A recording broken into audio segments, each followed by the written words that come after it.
So we have the former Oakland mayor Shang Thao was indicted on federal charges of bribery and conspiracy back in January 2025.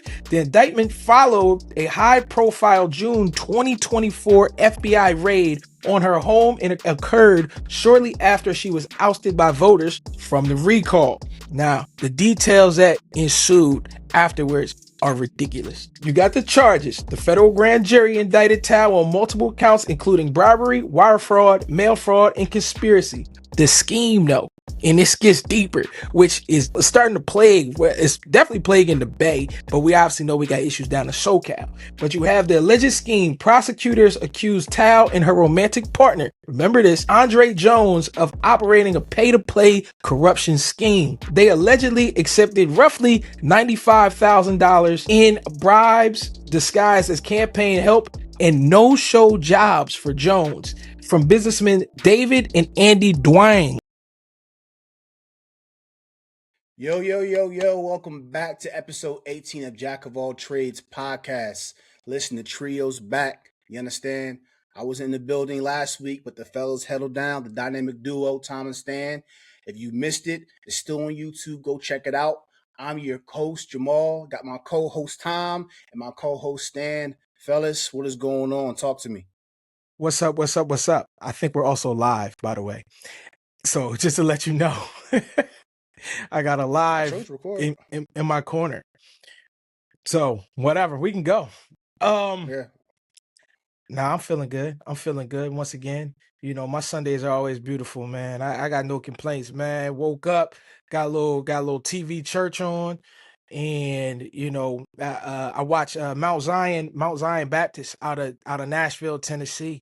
That's the guy, Bishop Walker. Yo, very inspirational stuff. He's always doing his thing, so I definitely catch him on the Sundays that I can. Other than that, I'm ready to get into the Sunday. Got one of the homies coming in town, and so we gonna have a little gathering. We ain't had the gathering like that in about what 2 years? 2 years last time. So you know it'll be at the table. We've been about 8-12 deep, just sitting there having good conversation. So looking forward to that this evening. Also, just trying to keep myself sane, level headed, working on myself, mental gymnastics, and just trying to be a better person every day. That's all I'm on right now. That's all I'm on, gentlemen. That's what's up, bro. I don't think we are live. I see the live stream, but it's not red. And I clicked record. So okay. But if we are live, oh well. Oh well. it's not like we record, it's not like we edit anything anyway. Like everything's right. like we just go anyway. Like, so it's all good. So anyway, real quick, oh yeah, Mount Zion. I swore you were about to say Mount Zion alongside. I swore he was about to say. I'm like, oh, when they have a live service, and I feel like every state, every town has a Mount Zion in there. Yeah, they do. Just me. They do. Most definitely. Right. There's a lot of Mount Zions out there. I used to think that our Mount Zion was the only one that existed, but I was wrong. Oh no, no, there's a Mount Zion in every neighborhood, every city in this country. Yeah. I could be overshooting that, but there's definitely a lot of Mount Zions. It's like a subway. Like every Walmart has a subway in it. It's crazy. Yeah. But ain't no Grace Temples though. There's only one Grace Temple that I know of. Only one. Only one. Top of Charleston. Yep. No. You Google that. It's probably more Grace Temples too. Probably. Probably. It's like Tim Hortons. But anyway, Stan, what's the deal, bro? I know you had an eventful weekend. You got some little R&R. What's happened? Much needed. Yeah, it was good, man. I went up to the mountains and just got off the grid and just relaxed and enjoyed myself, man. Watched nature instead of having to watch Facebook and social media every day. So it was wonderful. And it was a gunshot every other like couple of miles, like Dunkin' Donuts. So that was funny too. But it was. Listen, if a bear pop out on you, which has happened to me before, I wish I had a weapon on me. Instead, I just had a grill and chicken on it. When I went hiking, they did have signs that we were walking through a place cohabited by black bears, so it was on the lookout for that little too. Oh yeah, but Save the bear. Save the bear. Gotta go. Bear gotta go. Save the bear, bro. I'm gonna just drop kick him in the nose and just see how where that takes me. May It's not not work, gonna but go why well. not? It's It's gonna not, go but well. it's the most I could do, man. I'm glad you said that. It's not, because there are some people in the world that think they can actually fight a bear. I'm like, please, not just a bear, a grizzly bear. If I want to There's make some people No, that think that's a they can more, dunk a basketball too until that knee gives out. yeah, I'm yeah, telling you, that's bro. a fact. Yeah, that's No, wild. no But listen, bears. man, it's Jack of all trades, man. Make sure you guys like, subscribe, and share. Tell a friend. We talk about all things. We are just some regular brothers, you know what I'm saying, who just living life and just have some thoughts and want to talk about certain things. You know what I mean? We're not journalists or anything like that. We here to really just engage, provoke thought, little jostling with the sports a little bit. But man, we here. We the guys, we the homies. But listen, California, every time we have a topic or a pre-production meeting about certain things in the realm of politics, California seems to always be at the number one spot of just fraudulent things happening. What is going on? What is going on with politics in Cali, bro? There's always something happening. Tom, that's your neck of the woods. So what's Yo, good? you know what. And when I see all these articles pop up with whether it be fraud, collusion, disruption, despair, destruction, homelessness, whatever the case may be, it is a lot out of California. And myself, I sit here and I think, why is it always Cali? Why is it always here, around here, up in the Bay, further west? But then I think also California always has a larger spotlight on it than everybody else. So I think as much fraud and political disruption happens all over the country, I just think California has a spotlight on it almost in the same regard why more black people get arrested in the hood because there's more police. It might Mm, just be the fact that there's a lot more cameras and a lot more spotlight on the whole state of California as well, because it is the biggest. Now, Texas, you would think also has a lot of issues as well too, and it more and more they are starting to pop up as well. mm-hmm. A lot of political disruption is happening in Houston. You're also starting to see it happening in other parts of the state of Texas as well too. But I really just think a lot of California is it's a lot of fraud because it's expensive. So wherever you got a place where people are trying to scrape that plate, people are gonna be willing to do anything for it. Which gets into what I my topic for the week is this. Out of Oakland, California, the past mayor, the 51st mayor of Oakland, which is Shang Tao, is actually her name. She's Hmong. And she was a single mother. She was also had been a past city council member out of Oakland as well, too, back in 2022. She was elected mayor in 23 and recalled in 24. At the time, the city actually wanted her out. They said she wasn't doing a good job. She wasn't doing a good job with homelessness. She wasn't doing a good job of operating the funds well throughout the city. Now, moving on from that, it gets worse. From there, after she was recalled, now I'm gonna read it directly from the horse's mouth here. So we have the former Oakland mayor Shang Tao was indicted on federal charges of bribery and conspiracy back in January 2025. The indictment followed a high-profile June 2024 FBI raid on her home and occurred shortly after she was ousted by voters from the recall. Now, the details that ensued afterwards are ridiculous. You got the charges. The federal grand jury indicted Tao on multiple counts, including bribery, wire fraud, mail fraud, and conspiracy. The scheme, though, and this gets deeper, which is starting to plague. Well, it's definitely plaguing the Bay, but we obviously know we got issues down in SoCal. But you have the alleged scheme. Prosecutors accused Tao and her romantic partner, remember this, Andre Jones, of operating a pay-to-play corruption scheme. They allegedly accepted roughly $95,000 in bribes disguised as campaign help and no-show jobs for Jones from businessmen David and Andy Dwang.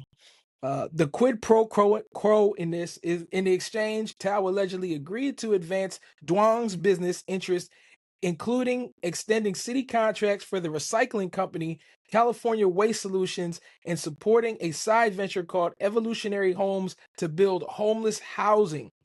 And now they have the FBI currently has around 1,700 pieces of evidence, and the trial begins in October. Now, one more piece that I do want to add to this: the Attorney General of California, Rob Bonta, was also involved with the Dwangs as well, too. The Dwang family, they're a huge family actually in the Bay, and they have all types of things, all types of smut on their name. They're into prostitution, they're into racketeering, they're into every bad illegal business you could possibly be.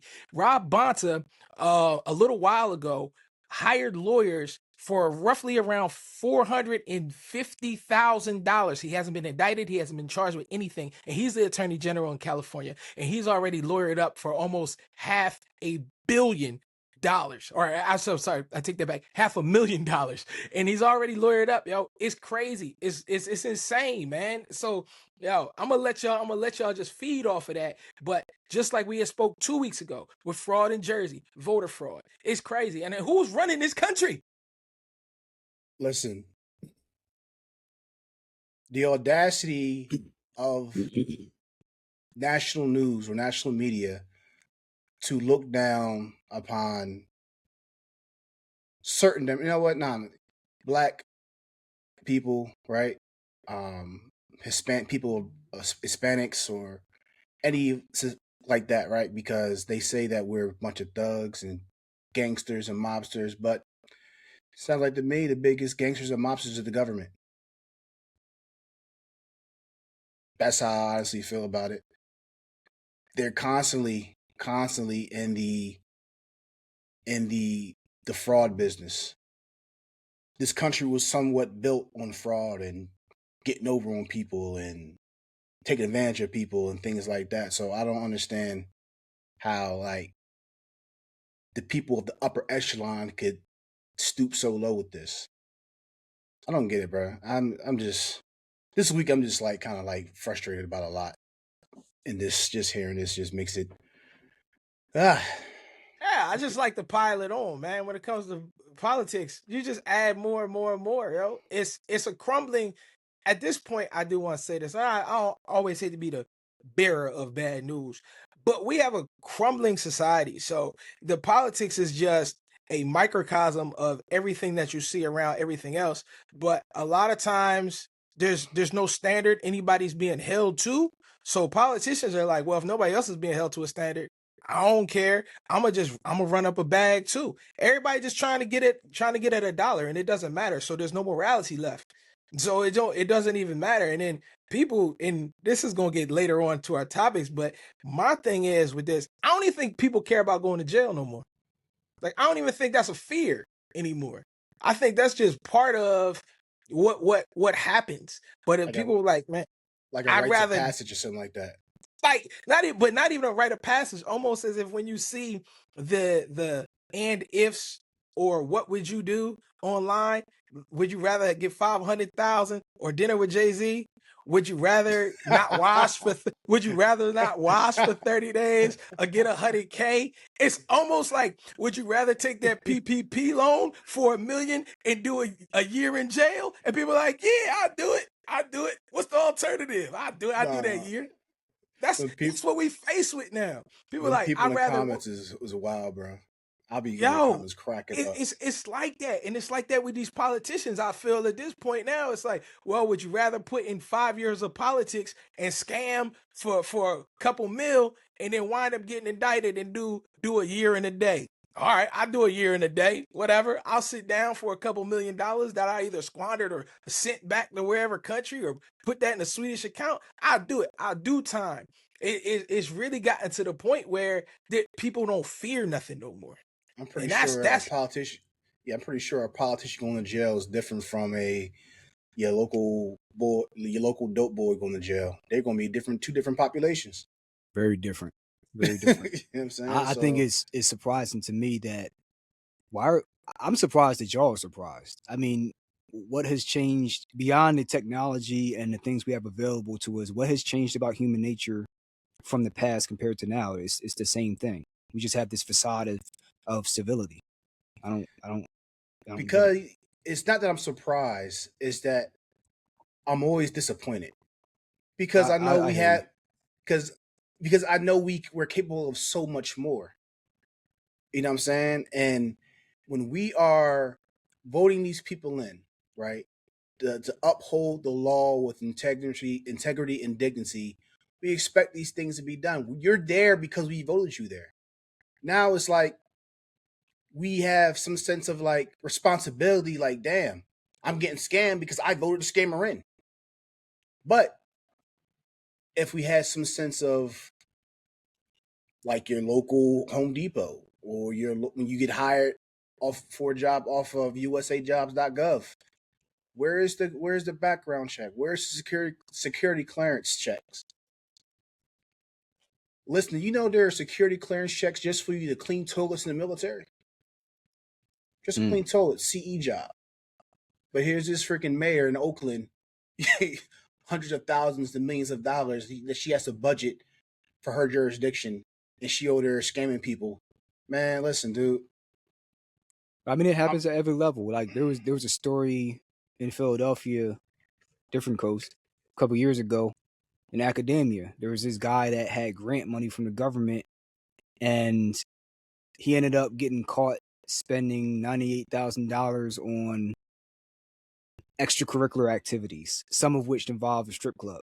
So I mean, like you give people power and opportunity. Not all, but most will be corrupted. They say power ultimately corrupts. It's like you have people who have the freedom to have influence over others. 9 times out of 10, they're going to turn into Lex Luthor. They're not going to be this benevolent leader. Just my opinion. bro. What was it for, Tom? For what purpose? Just so she can have a certain style, a certain lifestyle? Like, what was the? That's all it was. So she was, I mean, it doesn't, the reasons why haven't been disseminated yet, Mm-hmm. but she was in a back pocket. So for her to win for mayor, they were donating to her campaign. Mm-hmm. So if anybody doesn't know, you obviously have to get donors for your campaign for different reasons. Obviously for travel, for your different for everything that's involved that comes with a campaign flyers, whatever the case may be that you need money to run a campaign. And It's I not think free. Yeah. that's another problem with That is a huge problem. politics at this point. Like, why do you need super PACs? Why do you need all of these other money and entities involved to run for a position to actually win? You should just be able to go out there, get enough signatures, go door to door like a door to door salesman, get enough signatures, hustle your way to get these signatures because you got a good message and people actually want to see you run because you can actually help them, rather than you going to these big businesses and then obviously they put money in your pocket and then you're beholden to them.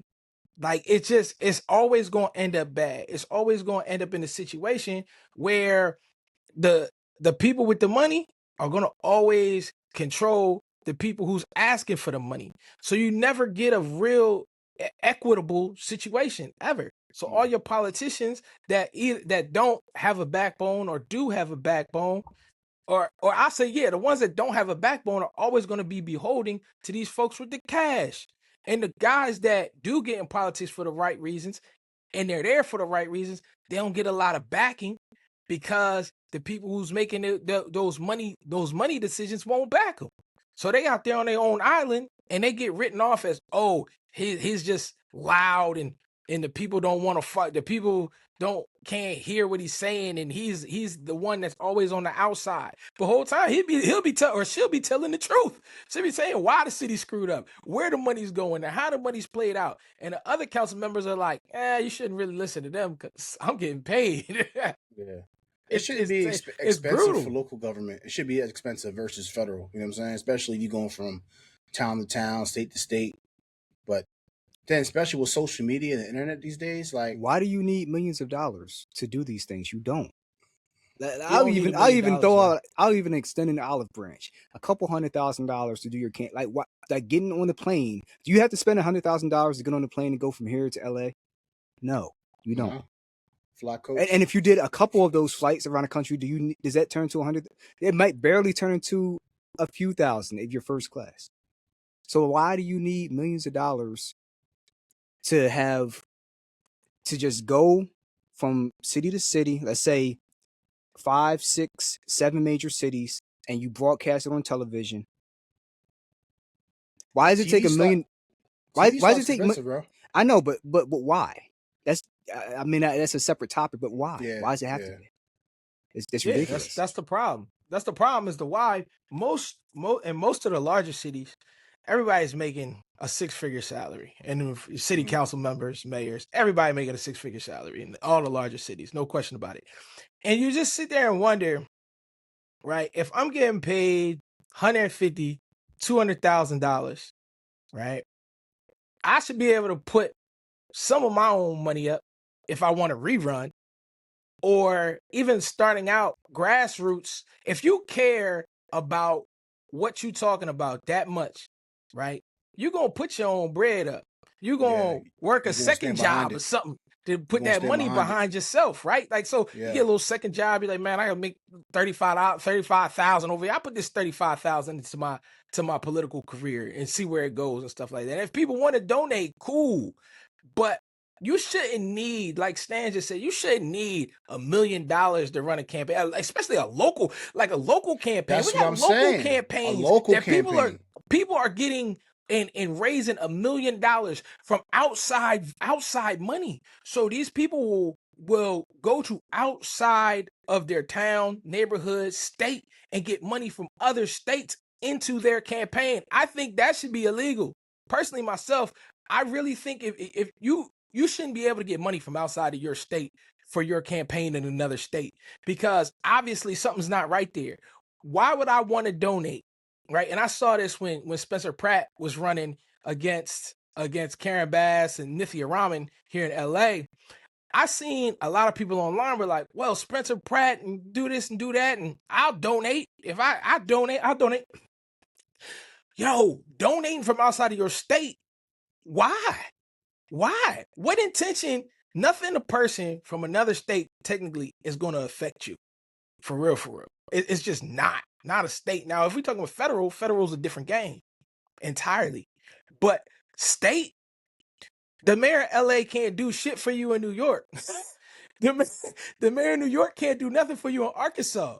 I hate to break it to you. I know TV will make you think that you can do and whatever, and this person can do this and this person can do that. Guess what? Most of these mayors don't even have jurisdiction in their own in certain neighborhoods. If you start breaking it down and you start looking at city council and you start looking at lines and you start doing all this and do your research, do your due diligence, you'll start realizing a lot of these people that get on television and will tell you that they can do this shit, they actually by law can't even do it.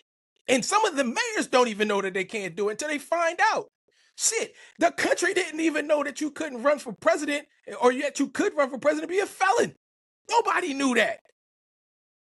So my thing is this. Like, yo, when they wrote the Constitution, I'll be real with you. I think when we go back to 1776, them dudes knew exactly what they were doing. They were not confused about how they wrote it. They knew, hey, listen, if you into some shady stuff, you can still run some things. We don't care. Run it. And that's how all this fraud and collusion and disruption is happening throughout all these states. And I just think it's coming to a head because honestly, because a lot of content creators get online and they actually do their research and they read and they know what's going on and they start bringing it to the forefront. Because other than that, people don't read. We've gone over this 1,000 times. People don't read, but you know what they actually do? They listen to random people on the internet. They listen. Concept. They listen. So the fact is, right? And if you're entertaining enough and you can mix enough entertainment and you can mix enough intelligence in there, you can actually get to the people and you get to the people that you need to get to, right? They want to call them uninformed, but I don't think people are uninformed. I just think people can't relate a lot of times. But if you can make it funny, if you can make it relatable, and you can make it informative, then all of a sudden you start pushing to the masses. You start pushing to the people that they would always say are unintellectual, which I think that's BS, and unintelligent, which I also think that's BS. It's just they're not relatable. So you get to them people, and all of a sudden you can start maybe changing and moving this needle from the folks that's sitting up there making all these crazy decisions and taking all this money out your pocket. Yeah. Listen, man, they should have a cap on how much money you can spend on a campaign. They should. Give me the rundown. Go through the budget of how much it costs in general for all these different things that they claim they need the money for. Fine, and then set a cap on it. Yeah. Just like the NFL has a cap to make things competitive. The problem Mhm. is you can have one person running a campaign like Ross Perot back in the day. I thought that he was a good independent candidate. I don't know all of Mhm. his policies, but in general, it seemed as though compared to George W. and uh, some of the Democratic people that were running, he may have had a better alternative. But guess what? He was not visible to the masses. Nobody gave a fuck. So like Right. I think the most he might have gotten maybe it was 15% of the popular vote. Mhm. I don't know what Yeah. it was, but it's like at some point he can't compete with the people that are spending millions of dollars for their campaign. Right? Right. And then at that point, now I have to spend more money just to at least cut through the static for them to even hear me. So it's like, and unless there's an even playing field, and we've talked about this concept for multiple Mhm. topics, how can you blame the other candidates for saying, "Oh, you don't want to play fair? I can't play fair. If I don't play fair, I'm not even going to compete." So like Yeah. you're setting things up so that it's pay to play. I mean, in Yeah. politics is like that to a certain extent, I guess, unfortunately, but it's a pay I'm to about play to game. say, like, it is. That's the issue, because it's if you pay to play, now you can have the advertisements out there, and if you're able to get the people to emote, regardless of whether you're making sense or and have any sound logical reasoning to the things you're saying, if you get them to emote to what you're saying, that's it. Like back in the 30s, Hitler was one of the first politicians to really make a targeted and intentional campaign of going across Germany, getting on an airplane, flying to different cities, getting on the radio. That was the social media and TV of that day. Getting on the radio. You turn on the radio, you don't hear anything else but the National Socialist Party with their advertisements. You don't hear the communists, you don't hear the Democrats, you don't hear the authoritarians. No, you or non-aligned parties. You hear them mostly, and then you see this guy flying in on an airplane, and then you have Goebbels with the propaganda making it, glamming it up nice. They're like, I don't know if I even know what he's talking about, but he looks like he's somebody. And sometimes that's all it takes. A lot of times it's all it takes for Yeah. anything. You look like you know what you're talking about, so people gonna assume that you know what you're talking about. For sure. Have no idea what the hell's coming. How many out your times we mouth. see boxing matches and there's a guy that ends up getting knocked out, but pre-fight, Teofimo Lopez versus Shakur Stevenson. Teofimo Lopez dancing up on stage, holding the belt, him and his dad acting the fool. In no way, shape, or form did that help him in the fight. But leading up to it, if you didn't know either fighter, you'd be like, I think that guy's going to win. Like, completely like ignoring any of the film study, blah, blah, blah. Same thing with politics. It's like, I don't know if this makes sense what he's saying, but he's saying it in a way he sounds confident. He sounds suave, debonair. He has a Yeah. certain swagger when he walks into the room. His eyebrow raises up just enough like the Rock's, where I just think like, man, that's my favorite character. And that's all it takes sometimes. A little Is the charisma. spectacle more intriguing than the truth? You know the answer to that. Generally speaking, for sure. If it looks good, it must be good. Yeah. You know what I'm saying? Yeah. Fool's gold. You feel me? Yeah. It isn't until you get up close and you start examining fool's gold you determine, oh, this isn't real gold. You have to actually be involved and read the room. You know what I'm saying? Read the language read in between the lines. You know what I'm saying? And also having some type of background knowledge of the topics that they're saying. You know what I'm saying? Yeah. Just gotta. Oh man, my sheep are led astray. Yeah. Yes. Yeah, man. My Yeah, people are destroyed for a lack of knowledge. Message. It's all messages, man. It's out here crazy, yo. Message. Crazy. But listen, Crazy. I ain't gonna lie to you. I vote, but I also have the right to not vote. If I don't like what you're saying, or if I don't know you, know much of you, I'm not voting for you. Simple as that. So Yeah. for those who Yeah. are feeling pressured and being bullied by those, say, use your right to vote, and our ancestors died for our rights to vote. You honor your ancestors by voting, but you also honor your ancestors knowing that you had the option not to vote. And if no one's on that ticket that is valuable, don't waste it. It's not even really a waste. Like, it's not even a waste. The outcome is not going to be to your liking regardless. You know what I'm saying? Look where we are right now. So Yeah. That's why it's important. Sometimes you have to vote for the scorpion so you don't get the cobra sometimes, though. Damn. Don't you think? I don't know what to think. I mean, that's the brutality. A scorpion That's over cobra. I'm taking the scorpion. I'm taking the scorpion. I'm gonna take the scorpion. I mean, but you're gonna root for you're gonna vote for You're not the voting worst, for the better of the two evils. Yeah, That's you got tough to though. sometimes. That is tough. I just want to that throw my is ballot tough on the ground. Because if you don't, you're gonna get the cobra. You won't even have a chance. That's why it's more important, right? That is true. But that's why it's more important to just, I don't know, more people got to get involved, yo. More people just got to get involved in their community, because if at least, right, if there's a person out there that's bad, that's real, real bad, and more people are involved in the community, that person can at least be ousted before they even get to that part. Like to that point, because with people not knowing nothing about nothing in their community, a lot of times, head down, go to work, go home, go to sleep, repeat, right? You don't know the person next door to you is Jamal, Jeffrey Dahmer. Raditz or Frieza? Who you going with? You see what I'm saying? Trying to be to an anime, so I got you. I got you. It's crazy, man. Like, it's crazy. It's just all bad, man. We can beat it's all bad. I need more people. We can get our power level up to get that dude out there. Frieza, nothing but a monkey. You ain't gonna beat him. So, but Cobra and Scorpion was wild though. Because I could die for both of them. Cobra and Scorpion. If I don't have the anti-serum next to me, or I don't get there fast enough, I can die both. But jokingly, realistically, to your point, sometimes I stand that voting for the lesser two evils may be necessary, because your policies may align more with that person. You know what I'm saying? Dare we say, the Dems lost because of their radical policies, right? And people, whether they some were vocal about it, like the Charlie Kirks, the Candace Owens, what's the boy name?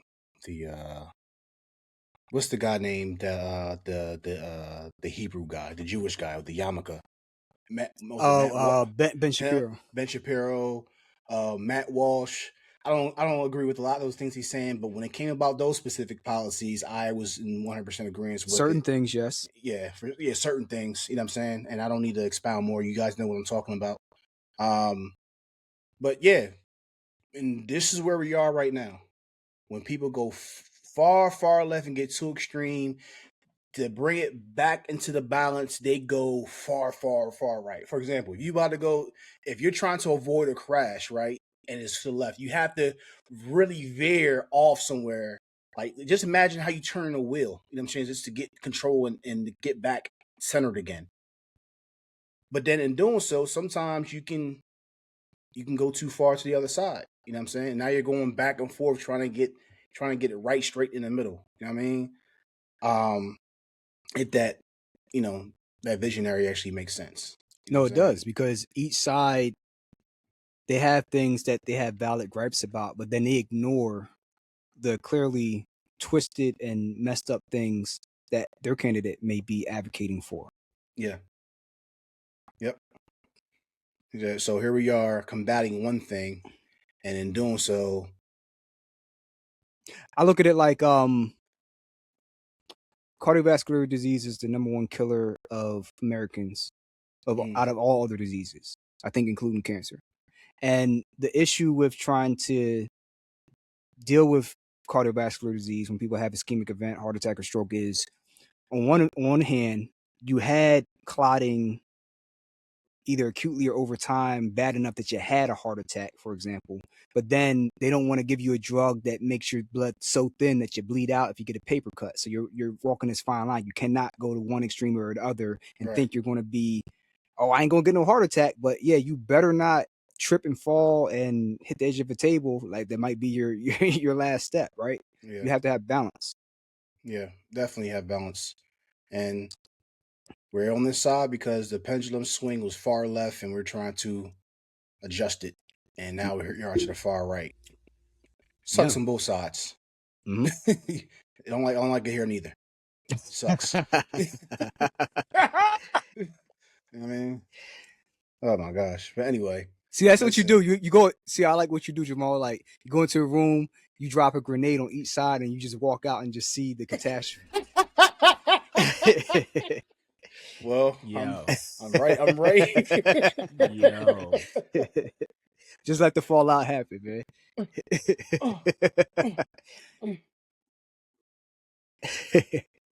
What Bill Burr say, man? Man, that statement that Republicans said was so dumb, it'll make me actually want to vote left and just watch everybody get mad. Yo, it's real. But listen, we're talking about things that's happening, people getting indicted and things like that. We get the politician, freaking the Hmong mayor, the Mongolian mayor. That's crazy. Hmong is crazy. That's a diabolical abbreviation. The Hmong mayor. Ain't she Hmong? Is that what it was? Yeah, she's Hmong. Yeah, she's Hmong. It just sounds funny when you say it. Yeah. Yo, Shout out to all my Hmong people though. The people I actually kick it with a Hmong family, like on holidays and stuff like that. Like they're like legitimately like second family out here. That's like beautiful. So the Hmong community out here is actually they're strong. They're not a lot. I mean, first of all, Hmong people, it's a smaller sect throughout China, Asia. whatever. So it's a smaller group, right? Are they descendants of the Mongols or the Mongolians? Are they descendants of them? I forget the actual. That was my question. Yeah, they're a mixture. It's a mixture of multiple different cultures that make up Hmong. So I can't, like, right off the top of my head, I'm not going to screw it up, but it's a mixture of different Asian cultures that make up Hmong. That's what got me, because I was like, if you're talking about Mongolians, I'm like, that sounds. No, they're not Mongolian. They're not Mongolian. They're Hmong. Man. They're their own. My fault. I didn't mean to offend no one. It's all good. It's all good. The Mongolian mayor. My fault. No, they're Hmong. They're Hmong. And so they have their own language, everything. And I was like, they was trying to teach me a little bit. I couldn't get it, but so I kick it with them normally on holidays or whatever. We have a great time. Always is a love, right? It's love, but they're small in the sense that, like, they know each other. So they're up in the Bay. They're always going back and forth between the Bay and down in San Diego and everything. Like, they know all each other. So as soon as you like mention Hmong and there's like a couple people in the family or whatever, you mention their name, they're like, oh yeah, you tapped in. Like, oh, you know this person, you know that person. So they great. Like, they great people. It's like long side. I'm just everybody know everybody. Yeah, I mean, it really is, man. Yeah. It's really that small community, big city, large community, and or small city, large community. Said the backwards, but yeah, no, it's all love though. It's all love. It's crazy, man. I don't understand how these people just be doing what they be doing though with the money though. Like, I don't know if you gave me $100,000 and be like, hey, I need you to do this, hook up this contract. I'm not doing it, yo. I'm not doing it because I know somebody gonna find out eventually. It's not worth it. To me, it's not worth it. I don't know. It's not worth it because you got to get sworn in and everything. When you go into politics and you get elected to a position, obviously we all see the mayors get sworn in and stuff. Put your hand on the Bible, get sworn in. But every other position gets sworn in as well too, and you got to follow the Brown Act. And there are things that do hold you liable in politics, though, right? Like you don't have to get a background check, but you are liable, and you do sign these documents, right? There are signed documents that you do have to do. And it just be, to me, in my mind, I'm like, damn, these people be committing fraud. Listen, Like, you did sign a document that's gonna have your ass in jail. I don't care. Forget that Brown Act crap. Listen, get the security clance up front, background check up front, everything up front, dude. If I listen, when I have to renew my security clearance every so often, and they ask me, do I have anything in collections? And I say, yeah, regardless if it's paid off or not. I have to say that I did and then give a reason why. And then if I got it taken care of, tell them the dates I got to take care of, the account numbers. And if it's not still rectified, I have to have a plan to get it rectified. You mean to tell me that these mayors who are supposed to be balancing budgets and budgeting everything for the entire township has something in collections?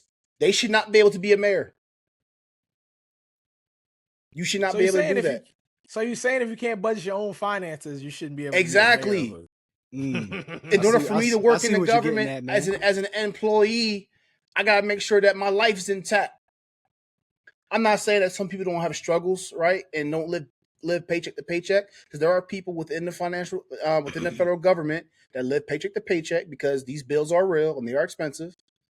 But the fact of the matter is, if I can't handle my business at home, how am I going to be able to handle the country or a township or a city or a district?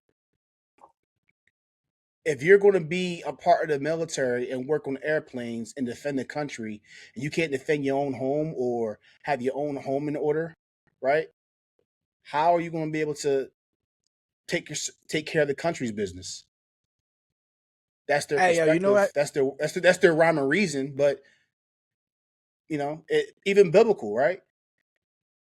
If in order for you to be a bishop or a deacon, right? I forget which book and chapter it is. There are certain credentials you got to have to be these things. If that's in a good book, why not in the government? So you're saying if you got a past due bill, if you got one past due bill, you shouldn't be able to be a city council member or a mayor. I say you shouldn't be. I'm just saying you got to be able to show that you're responsible. I'm just asking because AOC her taxes, her filings just came out. Not too long ago with her student loan debt. Yeah, student loan debt. You know what I mean? Yeah. She's still paying it back, and she don't have she don't got a ton of money in the bank either. You better cool out, right? AOC. You being mad loud. You better stop. Hey, listen, these bills ain't cheap. Get out of here, brokey. Right, but hold on. Okay. I find this funny though. I do find this funny though, right? Because it's both sides of the table, right? Everybody always get mad at politicians for making too much money, but we don't have enough money. Get mad at them. I'm sorry. I don't speak poor. My apologies. That's how it be. Ew. There's no driving a car left or right. There's no flying a plane left or right, yo. It's just all over the place at this point. It's just zigzags. This is shit like this the whole time. Nah, but that's not be real though. You know what I'm saying? You too rich to be, you know what I'm saying? If you too rich, damn. If you too poor, damn. Like it sucks, bro. Anyway. You can't win. You can't win. It's wild, bro. But listen. It's crazy. Want to move along, bro. We talked to move along. Man. But listen, we have you know what? I'm gonna reserve that comment, but we Luigi, not Mario's brother. Luigi Mangione. If you guys remember Luigi from 2024, how he shot that CEO of uh, United Healthcare, uh, he pleaded guilty. My man Stan, you got more on that topic, bro? Yeah, What you got? yeah. I was I was up in the mountains on vacation and it just popped up on my phone, and it said that he pled guilty. And I just didn't really pay attention to what happened after the original case got set into motion as to what was going on. But apparently, he recently pled guilty to federal charges in court on Friday, this past Friday, a move that raises questions about the future of his upcoming state murder trial. And he did this this part, before I even get into the actual like details, this part was kind of a little chilling. It said on the morning of December 24th, I shot Mr. Thompson, not I, for y'all watching the feed, Mm-hmm. smartasses, in Manhattan, and he died. Mangione said as he sat in the federal courtroom flanked by his defense attorney. He spoke calmly and expressed no remorse for murdering the 50-year-old healthcare executive, while two members of Thompson's family, including his widow, sat in the front row of the courtroom and held one another. That is crazy to me. Um, Regardless of how anybody feels about it, that is kind of wild. Because you know, and we've talked about this on a previous episode. The American healthcare system is jacked up and has been so for a long time, and people are very frustrated to the point that he's become kind of like the modern day Robin Hood. Like he's like a folk hero. you know, Yeah. there's like free Luigi, free Mangione. They're like, man, he has like a low following, like a WWE wrestler back in the day. Like people are not acting as if he's the devil incarnate. They're almost like he spoke for us. That's how a lot of people feel, because imagine if you've been on the other side of the gun and you're the rabbit, right? And the thing about him pleading guilty is it stays off the federal trial with two stalking charges. That's scheduled for January 2027. But the state case, which is in New York, I believe, Mm-hmm. or regardless, it's set to go to trial next month. And now it hangs in the balance because his attorneys are trying to get the second-degree murder and weapons charges dismissed because of the technicality of double jeopardy Jeopardy. protection. Yeah, yeah. Get Exactly. that. So Explain that real quick, bro.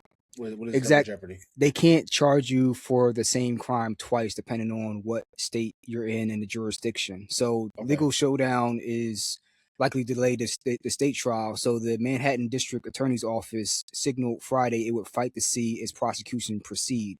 And there's a little bit of insight from a former district attorney, Anthony Capozzolo, a former prosecutor with the Manhattan District Attorney's Office and former Fed prosecutor with the Eastern District of New York.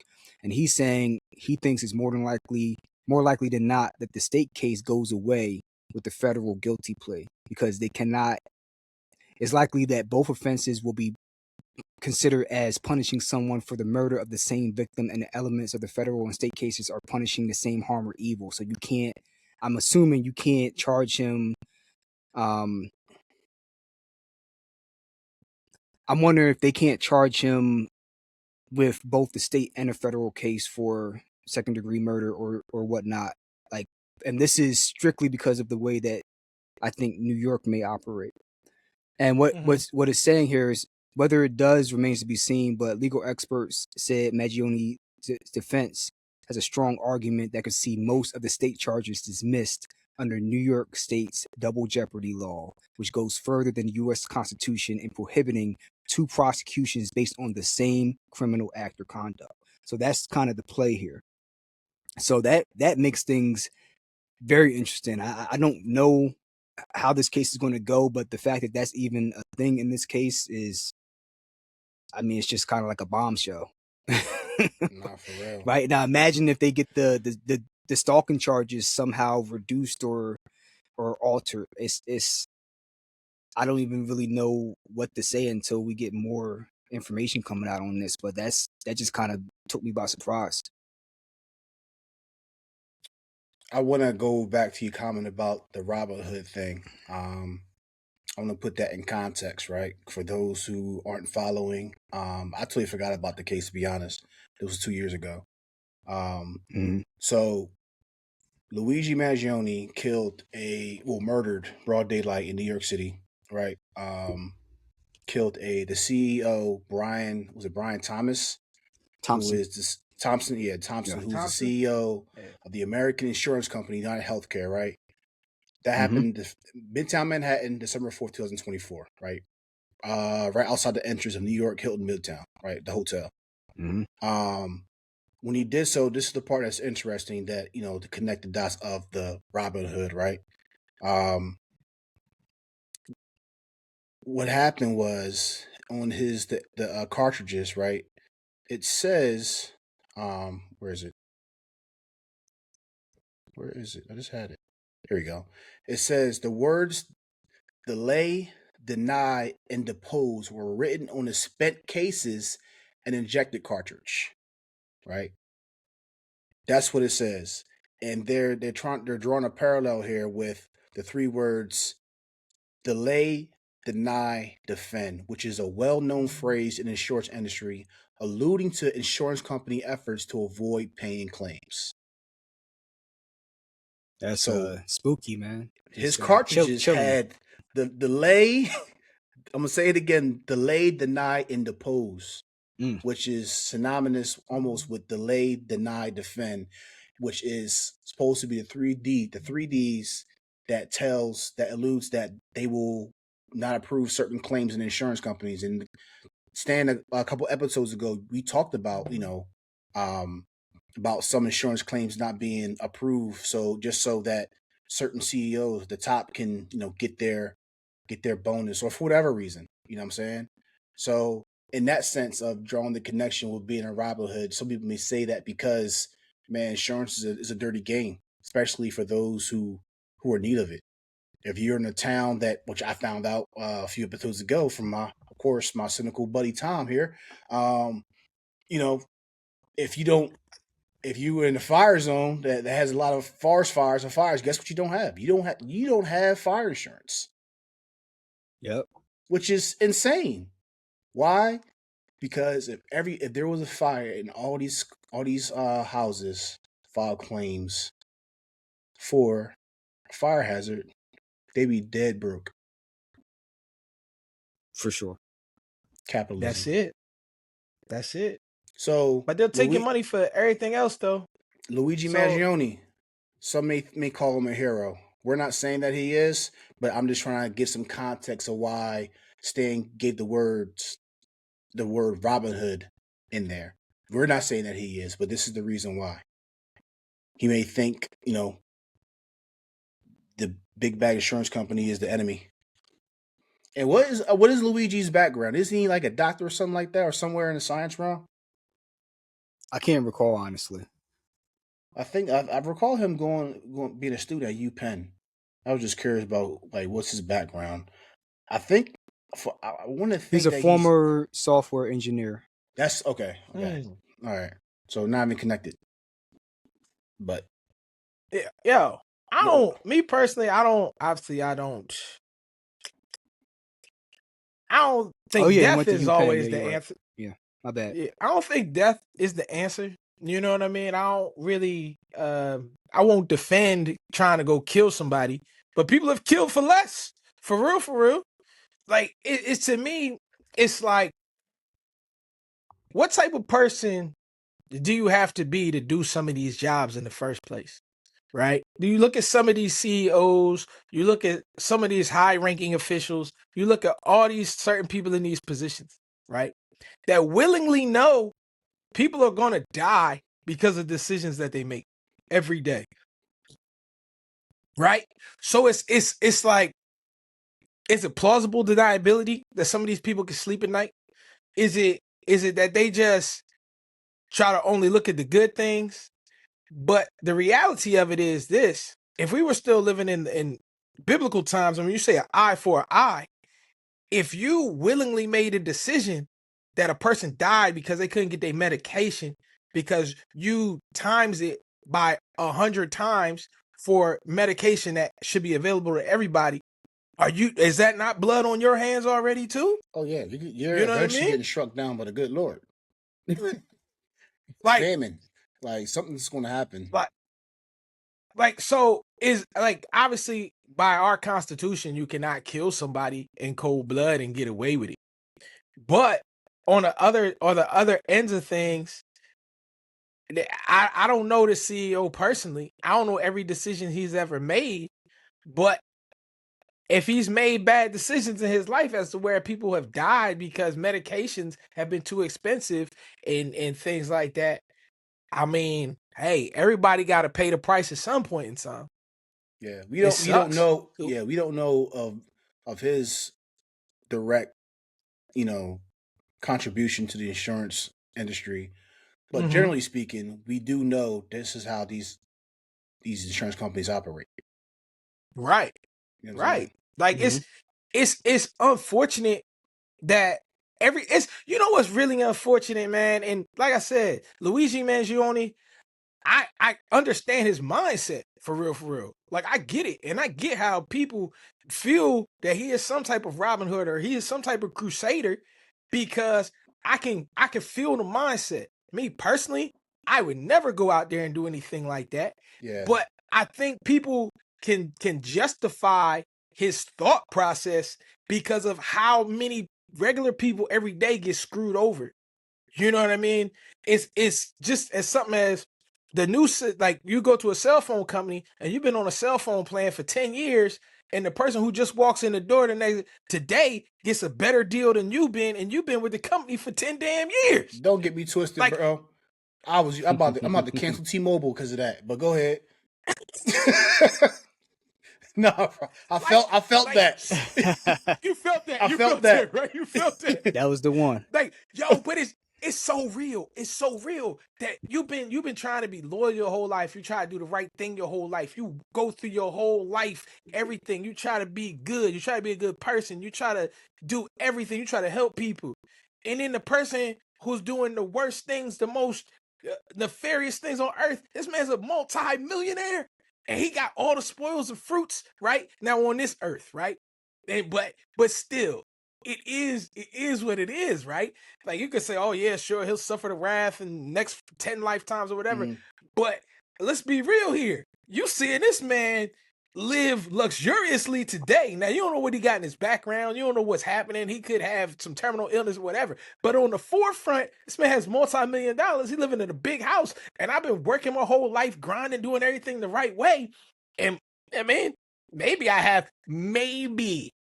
in this day and age, I got a house. But we know most people can't even afford a house nowadays. So how you justify multimillionaires opposed to making bad decisions and people suffering the wrath from their bad decisions, and then saying Luigi Mangione is the worst man on earth? No, he not. He not. Yeah. He got fed up and frustrated. He shouldn't have killed the man, but damn, Yeah, I ain't mad. I was about to say, like, I was going to let you cook, but listen, this is Jack of All Trades podcast. We are not advocating for murder whatsoever. No, hell no. What we, but what we are saying is that there are certain people in the world that has a disdain for the wealthy and for the rich because of the very things that we talk about, the decisions that are being made right from the very top, that's affecting the people at the very bottom. You know what I'm saying? And I this want is to why give some of you the It'd be wild. I want to go give ahead. you two examples to kind of wrap up at least my take on it. And I'm a war historian. I'm a war buff, especially World War One and World War Two. And there's two stories that kind of parallel this to me in different ways. And the first is the event that set off the powder keg in Europe, which was the assassination of Archduke Ferdinand of Austria-Hungary. He was supposed to be the next one up, after his father stepped down or passed away, whatever the case may be. And his father was rigid, elitist, classist, and you have all these different demographics within the Austro-Hungarian Empire, a lot of Slavic denominations that looked at the royal family as, you guys are the elites. We're living here as peasants and living in poverty, and you guys are living in a lap of luxury, and we're tired of it. And the Archduke Ferdinand was somewhat different than his father. He was more progressive, if you will. He actually wanted to be more equitable to the people, to rule more, I would say, altruistically. And the irony is that Gavrilo Princip, the assassin, only 19 years old, right? Young guy. In his mind, the Black Hand, the organization he was running with, they felt as though if we take out the Archduke, the next in line, then we can start the ball rolling for a fresh start to get this aristocracy crap out of here.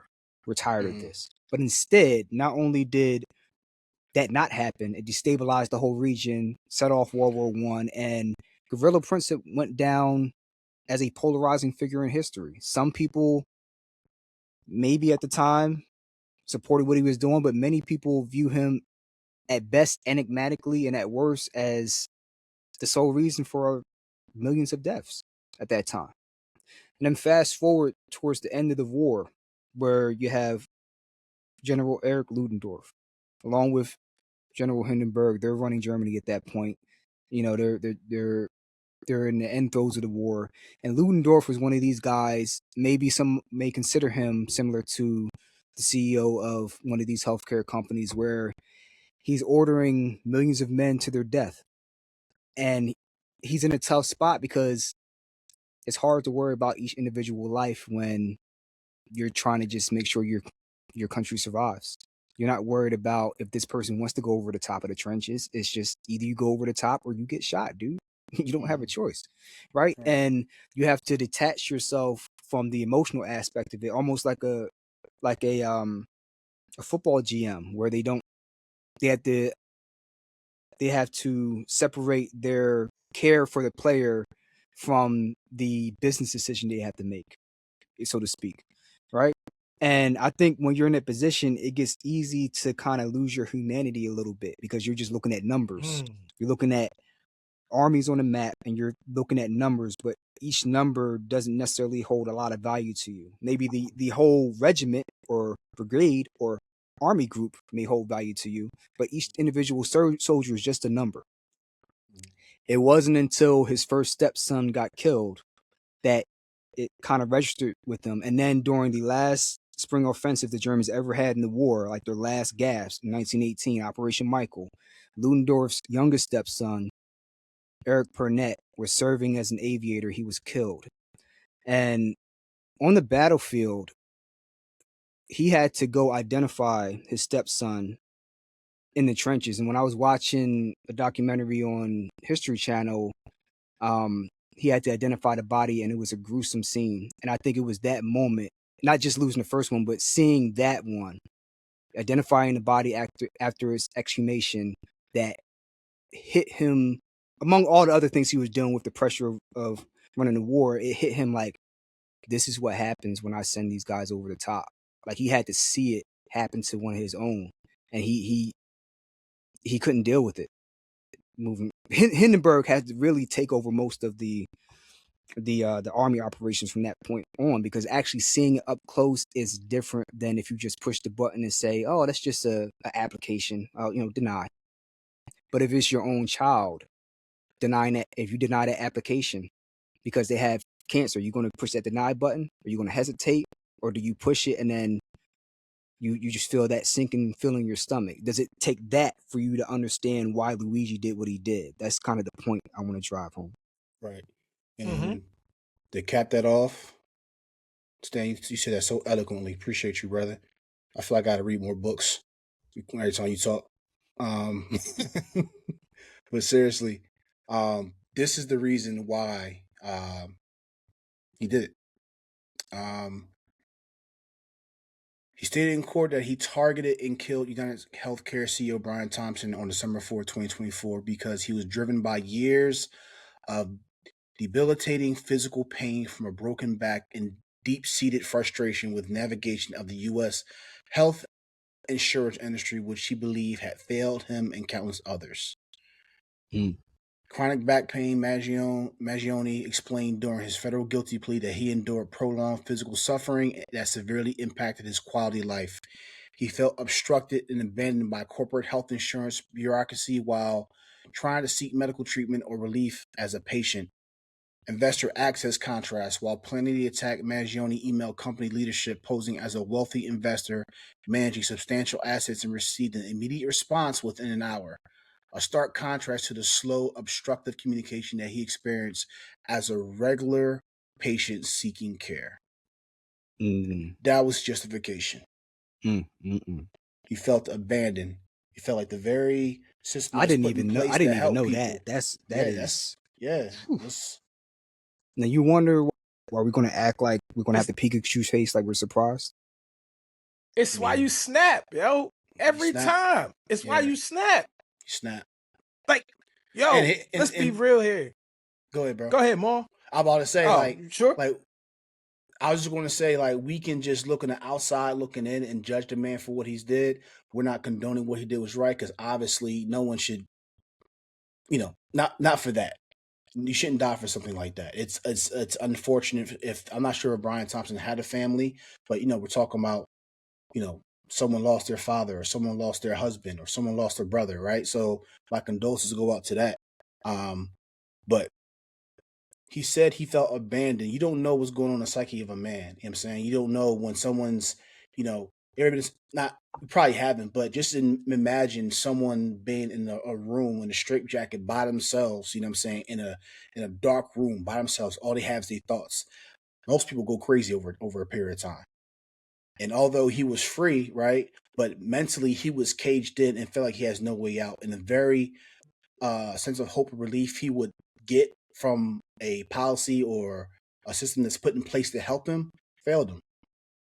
I mean, me personally, I probably been depressed, been pissed off at the world, you know what I'm saying, and just complaining and arguing amongst my in my head and amongst my friends and family and stuff like that. It wouldn't drive me to go, kill anyone. But this is what he was dealing with. Like you should take it serious the demons in a man's mind. We have no idea what this man was actually going through. But go ahead, Tom. My fault. Nah, I'm just saying that's that's justifiable, yo. That it's so hard. Life is not easy. Ain't nobody going if life was easy, Wait, everybody would be doing it, you said right? We justifiable? we not we not we not going to pretend that everything just happens so easy. Everybody got to work for what they got. I'm not knocking that, right? But this not adding up no more. This not adding up no more. And the reasons why I say this is because if you look back in the 50s, and you can actually go 60s, 50s, whatever, right? When the CEOs and the people who own these businesses in this country made a substantial amount of money, but they weren't going after sheer greed. If you look after the 80s, you'll start to see a great transition from a business owner just operating and having expense to the 80s where greed takes over. Yo, we don't there does have to be a point where we do go after these CEOs. I'm saying it right here, right now. We always, we always kind of tote the line here, and we always be like, yeah, they work hard, they make their money. Yes, sure, they work hard, they make their money. But there's no reason why you have CEOs who make 100 times more than people in their company. In certain companies, 1,000 times more than people in their companies. That's absolute bullshit. They ain't working that much harder than the lowest man on a totem pole out in the middle of the street shoveling to build roads. Bullshit, a CEO is working harder than that man. I don't care. Yo, a lot of these CEOs need to have their asses handed to them, yo. They really do. And yeah, granted, they went to great schools. They worked hard to get through schools and everything like that. Not knocking you for that. But you should not be making that much more money than the man that's out here actually producing the product for your company. And then you want to ship it out of the country as well too, to other countries so they can make money and then come back and then probably throw that same grenade on either side. Like Stan saying, man, these CEOs need to have, man, I swear, yo, like honestly, I ain't mad at Mangione. I ain't mad at him. Really, like I said, we don't condone violence here, for real. But shit, I ain't mad at him, no. Yo, nah, not at all, yo. Some of these dudes need to be taken down. Yo, Tom, you I, gotta under, talk out. I understand. I Tom, you understand need where help, Tom bro? coming from. Like I put it like this. Maybe we wouldn't do it, but Put him down, bro. there's somebody else. There's somebody else that will oblige, Jamal. And I mean, listen, somebody has a jacked up back, somebody has cancer, somebody has heart disease, and instead of actually getting on the phone to at least get taken seriously, they literally say, "Open your mouth, let me take a crap in it, and shut up and go somewhere else. Close your mouth and then swallow that and go somewhere else." Yeah, at some point, one, two, a bunch of people are going to want to come after that person. They're going to have to. They going to want some blood from somebody, whether the CEO, whether it's the COO, FCO, whatever acronym stands for, whatever. That you are guilty by association at a certain point, right? Like back in the day when you had the mob, you always have multiple degrees of separation. Yeah, I run the operation, but I'm not directly hurting anybody. I just gave them the order to do it. I didn't know they were going to do it that way or do this. No, you're at the top of the pyramid. You're just insulating yourself by having a bunch of cronies who are going to be your fall guys. So that's essentially what a CEO of United Healthcare is, because you know what the numbers are. You know how many denials you're having. You know that there's somewhere in that file is representative of some little girl who maybe 6 years old, has a rare form of cancer, maybe has leukemia, and instead of actually saying, you know what, let's approve you for this treatment, you know what, she had 6 good years. Best of luck, kid. That's what Yeah, happens. yeah. The sentiment is understood. So what do you The think's going to happen? frustration. What do you The think happens when that father or that mother realizes that right. The the door is frustration. closed? What's that movie? What's that movie with Denzel Washington? Well, I'm sorry, Denzel. John Saving Q. Denzel. Antoine Fisher? No, John Q. John Q. Yeah, yeah, John yeah, yeah. Q. It's John Q. Right, right. Yeah, I some people will play God and say enough is enough, and I'm going to be judge and jury. You have to know that's coming though. It's not about right or it's not about morality. It's about respect and being equitable. And if you're not, just know that you better keep your head on the swivel. Not saying that's a threat coming from me, but you better keep your head on the swivel because there's going to be Yeah, people because that someone's got aren't cause some, as understanding as us. You understand? yes, some yeah. I overstand Yeah, I know what you're you do, saying. but I you overstand what you're just saying. I mean, you don't agree with it, but Yeah, it's human nature, man. you pissing in my Wheaties and expecting me to smile like, can I have another? No. yeah. Um, I overstand. So Yeah. it's just power to the people. That's I, all. like I That's all I said, can say. I felt horrible for Brian Thompson's wife, and I'm assuming maybe their children who were hugging in the courtroom while Luigi Mangione pleaded guilty to killing her husband with a straight face, no remorse. I'm not even sure if he's even married or not. Just Who? Brian Thompson. He was. His He wife was in was the okay. courtroom while his wife was in the front row of the courtroom while Luigi Mangione said with no remorse, "Yeah, I killed him." Mm. And Wonder how and she. people and people are going to hear that news and not feel really. Some people will feel bad for her, but a lot of people won't, and that's the horrible part. You know what I'm saying? That's part of the problem. Morality is gone. That shit has left the whole chat. Ran away down the street, gone. Ain't no morality. That's what I'm saying. That's how these big time CEOs can get up here. Oh, I made $50 million last year. Oh, I made $70 million last year. Oh, I'm gonna try to do it bigger this year. Let's try to make $100 million. And then the shit be bad, yo. Like there's this one lady who lives in Hawaii. I forget her name, but she's a CEO of one of these NGOs, right? And she lives in Hawaii, but she works with a company that works with homelessness here in California. The lady don't even live in the damn state. Shit, you gotta hop on an airplane to get to Hawaii. And she cleared like $1.2 million over the last 2 years. For what? Like, yo, you are like this shit be crazy. It's insane, yo. These people have no remorse. They don't give a shit. right? But they'll tell you, oh, I worked hard for my money, you know what I mean, to get here and everything like that. So, most of these CEOs, we run these businesses and other people wouldn't have jobs if it wasn't for us. And we're the ones who pay the most taxes. So with our tax dollars, that's the reason why this country can keep going. I call bullshit on that too. I'm about to say that's a lie. Because it's a lie. That's a lie. Yo, these folks just keep going and going and going and going and going. And ultimately, you know what? Like, ultimately, this is real rap, yo. Just like Luigi got fed up, you don't think other people are not thinking the same way too? Oh, for sure. Like, I think people need to start really checking themselves. For real. Like, they need to start checking themselves and who they are and what they want to do, how they want to leave a mark. For real, because a lot of these people, the morality is so far gone. And I was just, like I said, I was just watching the pastor earlier, and he was talking about the Holy Spirit. And he was saying, the Holy Spirit and the consciousness, the further away that you get from God, you stop having remorse for things that you do. Right? So you do something and then you go to sleep, you sleep like a baby because you just cuss this person out on the phone, and you go home and sleep like a baby. You don't care, you don't have nothing. But the closer that you get to the Holy Spirit and the closer that you get to God, you start having remorse, and you start feeling bad for doing bad things, or so that you're conscious, you know what I mean, that God would say is correct and in line.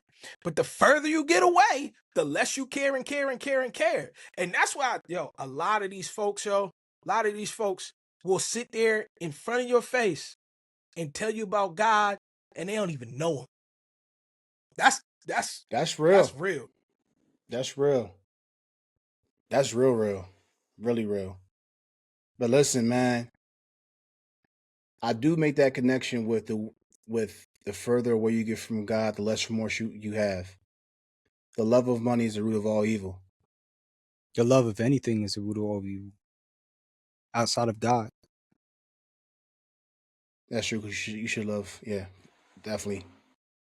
But the further these millionaires get further away and the richer they become, they forget where they come from, and they forget that they too were once one of those, the little people.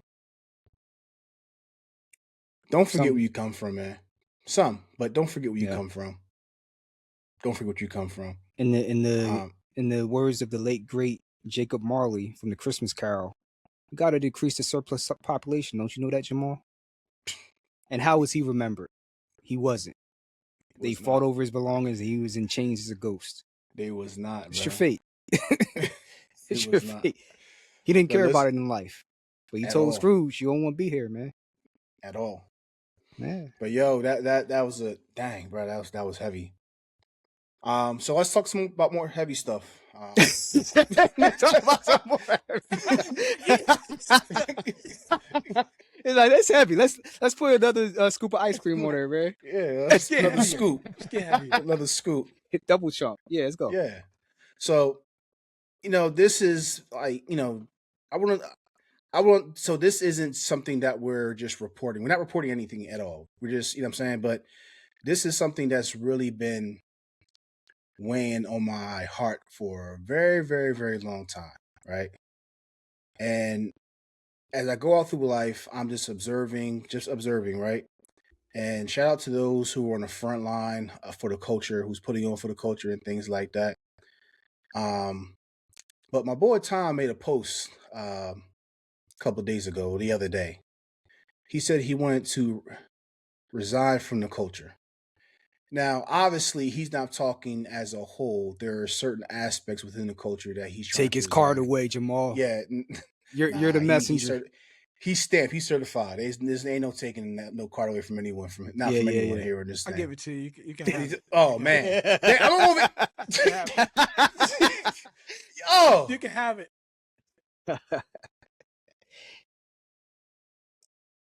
What? My resignation letter from the culture. Where do I send it? I mean, I was about to explain your resignation of the culture, but you about to have you with the whole thing. But anyway, go ahead. Go ahead. I'm just not baffled, but I'm just frustrated because I listen to, what the national media is trying to say about our culture, about our experiences, what it's like, right? And we have, white liberals, we have these, white conservatives, what I'm saying, trying to explain to us what it's like by the numbers. No context, no experience. They just look at us as numbers, right? And they're making their distinction or their opinions by the numbers, right? And then what um really hurts my heart is then now that we have the black conservatives, right, fighting against the black liberals. We see this on the Stephen A. Smith show. We see this on like Jubilee Media and things like that. Black conservative versus um, black liberals, 20 versus one, against like Officer Tatum, Candace Owens, and all. You know what I'm saying? All these different, and I'm like thinking like, yo, what are we doing? What are we doing as a culture? Why are we actually debating each other about the condition of our own culture, of our own communities, right? Mm-hmm. Why is Officer Tatum going against 20, blacks, and they're trying to argue and they're arguing against each other or try to prove each other's point? This is where I stand in all of this. I actually agree with some of the things that Officer Tatum says. I actually agree with some of the things that Candace Owens says. I may get, talked about, but the key word is some. Some things, right? Because some of the things that they echo when it comes to self accountability, I am in 1000% agreement with that. But on the flip side, I think they're really out of touch about what it is to have the black experience in America. I'm not, especially Candace Owens, right? But we, right, have been pulled over driving while black. We have been, racially profiled. We have been had to make sure that we had to get out of certain towns at a certain time because there's some downtowns. I've experienced that both in the military and and as a civilian. But with all that being said, we have three gentlemen on this panel that on this podcast that has made very good lives for themselves. So it's not all bad, right? It's not all bad. Stan, you are a certified PhD. You are a first degree black belt. You know what I'm saying? You have beaten the odds. You know what I'm saying? Tom, you've done almost everything in the sun. You've been on Wall Street, you've been a broker, now you're living out in sunny California, you know what I'm saying, working on bikes, doing what you love as a craft. You have the option to do that. You know what I'm saying? There is nothing stopping you to do whatever you want to do in life. There is no you have the liberty, all of us have the liberty to choose whatever path we want to life and make a life for ourselves. That is in my eyes, a clear victory and really a great improvement since the civil rights days. A great improvement. But at the same time, we still deal amongst ourselves. We're still in this muck and mire of poverty. We're still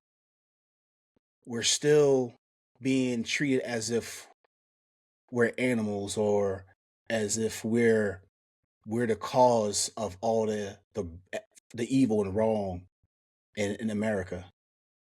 You know what I'm saying? We're still being looked at as a minority when we all know damn well, if not for us, you know what I'm saying, this country wouldn't be where it's at right now. But a lot of the cities, a lot of hoods, bro, I don't see that type of pride, you know what I'm saying, for ourselves. They become victimhoods of their circumstances, and those circumstances were by design. This is where I agree with the liberals. I'm not liberal nor conservative, but this is why I agree. I understand the redlining. I understand, when it comes to real estate, the Fair Housing Act. You know what I'm saying? Just so we can have a right to own a house and buy a property because we were being, you know, um, we weren't able to buy houses. We were given like like huge interest rates compared to our white counterparts when it came to buying houses. They made it almost damn near impossible for us to buy. And the fact that this is 1960s, so it wasn't that long ago. You know what I'm saying? We are on the back end of actually having liberty for Black people, but yet we're still dealing with certain things. But at the same time, I look at my people like, bro, like, you have the opportunity. It's easier said than done, because really, after decades of conditioning us to be this way, from destroying, the dynamic of the Black family to now having baby daddies and baby mamas and living on Section 8 and low income housing, there are people who refuse to get off of it. I know people personally, I'm saying, that's their lifestyle. They rather choose to live that way. So I'm kind of torn. It's like, I want us to be better as a community. At the same time, you can't sell out. So how can we like really, get things going for ourselves, right? And why is it now that we are divided, arguing amongst each other? I think I saw something a couple years ago that now that we're just, when it comes to like the Black conservatives and Black liberals, we're just, it's like being a house slave and a field slave, just arguing who's the better master. You know what I'm saying? And I'll be honest, I'm frustrated. As a Black man living in America in 2026, I'm frustrated that we're not further than we can be. And I'm frustrated that, they're still painting this as this bad image. So, and it's not just, there's not even really a simple answer for it. Like, if you just stop abandoning your women and be present for your fathers, yes, that's true. But again, circumstances, right? I said like 5 minutes ago. What are the circumstances that we're under? What are circumstances that some of these people are under? Some people are born without a father. You know what I'm saying? Some people are born, with defects. A lot of people are born in poverty, and they feel as though they have no choice, they have no option but to get it the way, or, to grow and live within their small fish tank.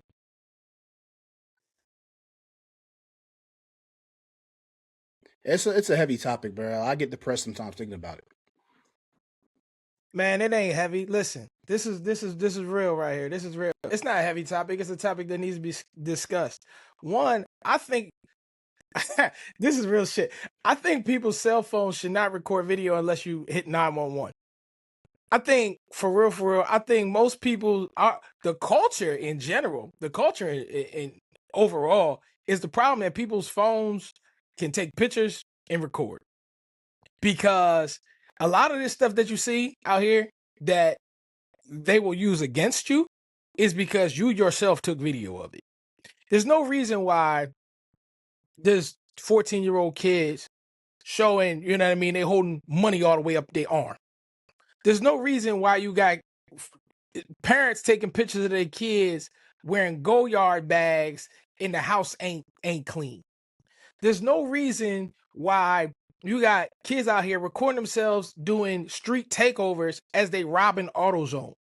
Listen, if the phone didn't work unless you hit 911, you wouldn't see that on screen. All the media is going to do is report the most egregious, outrageous things that they could find, because people going to watch that. If you don't give them nothing, they can't show nothing. And that's the reality of it. They're using you basically as entertainment. That's all y'all are to the media companies. And the other folks, quote unquote, the other folks, they don't care. It's just making them more money. It's all is a cycle. It's a cycle of foolishness in for lack of a better term, I hate to use this term, but buffoonery. Because we're feeding the monster, feeding the monster. It's very easy. I won't say it's easy, but there's a few simple steps to building a civilization back. One, You need strong men in the civilization. That's where you begin. Before that, you already need religion. You need God you need God in the family. You need a structure. That's where you get the man. The man becomes, you know what I mean, structures to run the society and being able to be the backbone of a family. And then from that, you need the women to be able to then teach the society, the civilization, and that where the kids can grow, like a seed from the ground. It's not very hard to build a structured, solid society. It's just that when you have all these other factors that they put out there, and that's by design, that you said earlier, Maul, all the distractors, the cell phones, the television, the materialistic things. That's you put that and you divide everybody. Between the black conservatives and the black liberals, they both wrong. You know what I mean? I don't care how you play it. The black conservative who's saying, "Oh, this shouldn't be that, this shouldn't be this, I'm better than that, I'm better than this," sounds like a damn fool. I listen to Officer Tatum. He sounds like a damn fool 97% of the time. You know what I mean? And then you got Stephen A that wants to play both sides of the table. Also sounds like a damn fool. And then you got Candace Owens. She's a piece of shit for some of the stuff that she does. Not everything. I'm not saying that she does everything. But she does, like, they play, they pander. You know what I mean? And that's all they keep doing. And on the other side, Kamala, come on. You just became black when you became the vice president. Yo, get out of here. These folks is tripping. Every single last one of them. And the worst part about it all, this is the worst part, is that they all getting paid. That's the worst part. So they keep on sitting there, they talking this shit, they talking that shit, they all getting paid off of leading people wherever they want to. They don't care about you. They care about their pockets. That's the culture's problem. It goes back to the same thing I keep preaching till eventually either people out there is gonna hate me. It's gonna be more people out there say, "Take that man's mic away," because I see the comments. It's always, man, take that man's microphone away. And you know what it is? It's because I'm gonna keep preaching that, yo, forget money being the root of all evil. It's worse than the money, because the money don't mean shit unless the money can control the person to do something. The control needs to be taken away from a lot of these folks, man. And then I think the culture can rebuild and heal. But those certain steps have to be in, and the religion definitely needs to come strongly back into society. But that's where it first begins, and that's how it gets kicked off. So, yeah, man, that's other than that. So I definitely agree with the man. So how do we reverse engineer this? Because you said this was by design. We engineered the situation right now. Out of all the demographics in America, I feel like it's just us, really. So how do you like I said, reverse engineer that to make it sure to bring back the fathers back in the household, right? To bring the families back, to bring the women back, to bring religion back. Because I feel like this isn't the first time, you know what I'm saying, we had not just us, but this topic hasn't been discussed. You know what I'm saying? So, Stan, I'm kind of interested what you have to say. It's such a difficult topic to touch on, because everybody has their opinions. They go into philosophy, they go into religion, they go into the history of different cultures going back to the beginning of time. And I'm not trying to say that those things aren't relevant, but from my vantage point, it's not that the history is irrelevant, but what are you doing in the present? When you wake up and you turn on the TV, do you think about what you're watching on the TV? Do you think about what you're watching when you pull up a video on Instagram or YouTube or TikTok or any type of social media? At some point, where does it stop being the fault of an Officer Tatum or Candace Owen or Ben Shapiro or any of the left-winger wing pundits? I just can't bring any names to mind. When does the onus start to fall on the individual that's consuming the media that they're seeing? Like at what point do you ask yourself, why am I angry at something? Why am I happy at something? Why am I acting a fool to the point where I can't control my emotions over whatever opinion I have. Let's just start there. I think it's a lack of emotional regulation and emotional control that is the issue, because if it wasn't social media, it'd be AI. If it's not AI, it'd be something else in the future. But if you cannot regulate your thoughts and emotions, you're lost, no matter what race you are. And it just happens to be that our community is still lagging behind, and we can't afford to have this silliness. And there are people in the I don't read the I'm not active on social media enough. I don't see the comments. If people want Tom's mic taken away, I don't know what to say to them. But instead of asking for his mic to be taken away, how about you think about the things he's saying? Think about him again, and think about him a third, fourth, and fifth time, and then come back and see if you have the same opinion. And if you do, then fair play. I'm not you, but think about things more deeply, because usually a reactionary person isn't right the first time. It's something I learned in academia, being a scientist. And you have a lot of, as with anything, there are a lot of people who are arrogant and think they have everything figured out. They know every signaling pathway. There's no chemical that you can mention that they don't know about. I found this protein back in 76. Okay, cool. But when something new pops up, some new information, some new invention, are you going to be so stuck in your ways that you don't hear anybody else's take because you think you're God incarnate? Or are you going to sit back and just say, you know what, even if I think this person isn't making sense to me, how about I just, with all due respect, just shut up and just consider an alternative perspective? Because maybe that may be something you need to hear. That may be the testimony that may open the proverbial door in your mind to something you didn't consider before. And I look at a lot of other races, both inside and outside of the country, and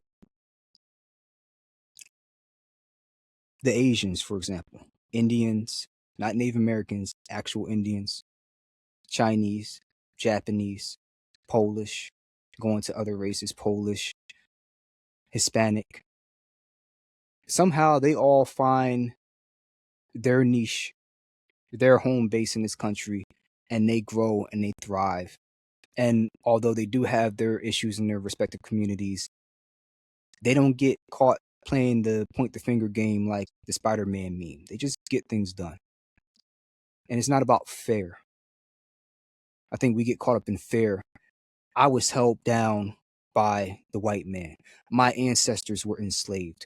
Oh, my grandfather was struggling during Jim Crow. Oh, back in the 1500s, my ancestors were taken from Africa. Back during the Barbary trade slave, we were taking white people off the coast of Southern Europe because they were doing it to us on the Ivory Coast.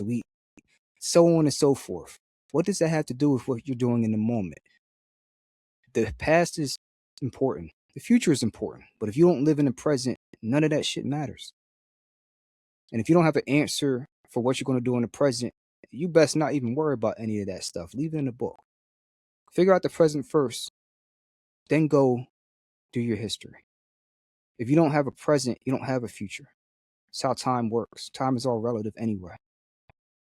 That's really all I have to say about it.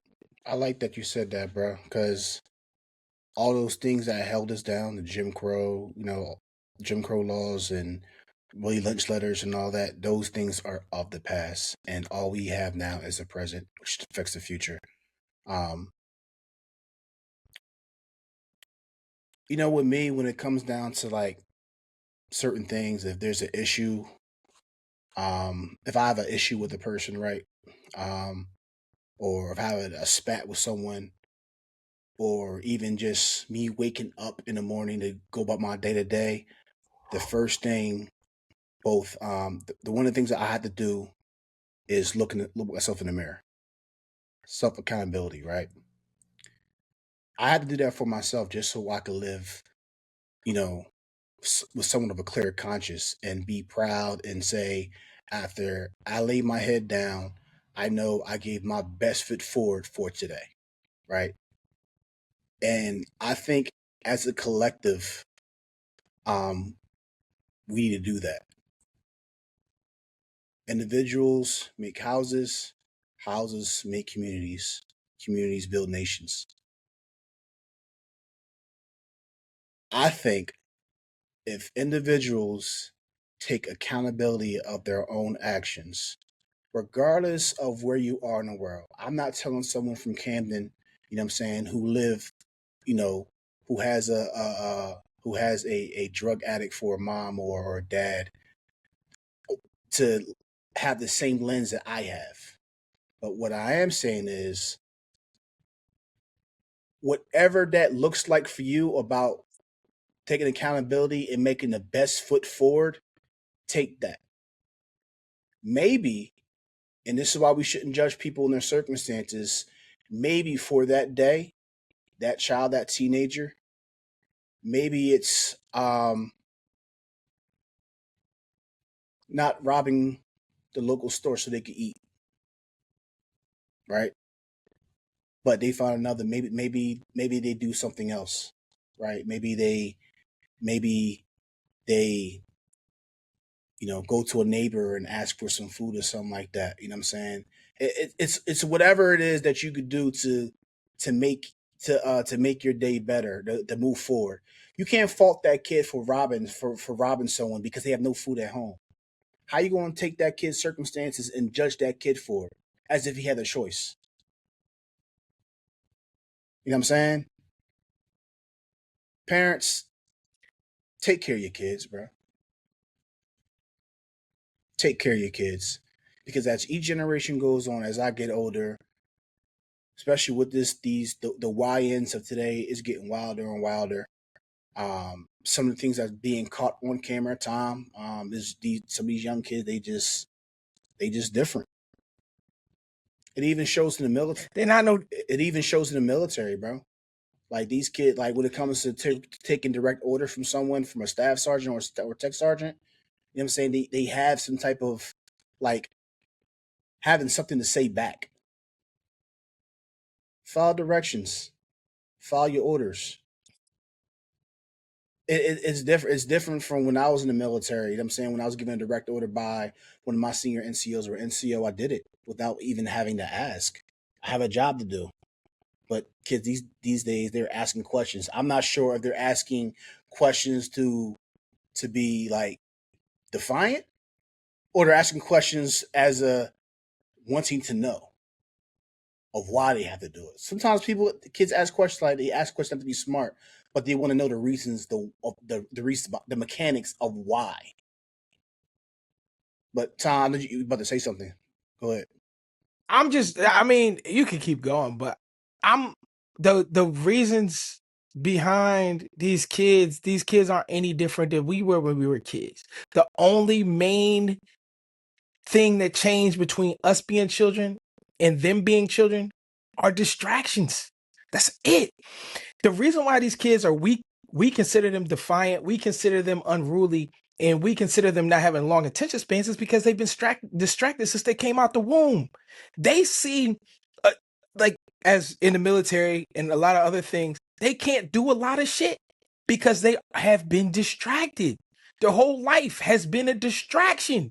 They can't focus for more than 30 seconds because it's been distracted. Their brain doesn't even function in the same way. And I don't know I hope there's research in coming years, later years after we all did and go on and they research everybody's brains, but to see where the synapses is firing in the brains and the reactions, because you can see it. You don't really need to do much research on it, but they can't focus for long periods of time. So yeah, they're asking questions. Yeah, they're doing all this because their brain can't even process the information for long enough time to sit down for an hour and a half to be focused in one task.